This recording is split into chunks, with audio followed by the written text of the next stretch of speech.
పిల్లగా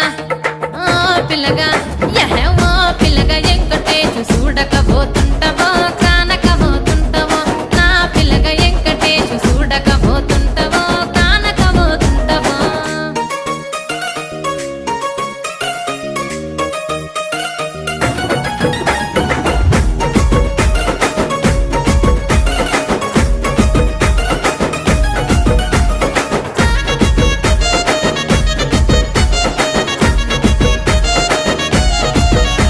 ఓయ్ కండ్లకు కాటుక వెడితే కన్యాకుమారి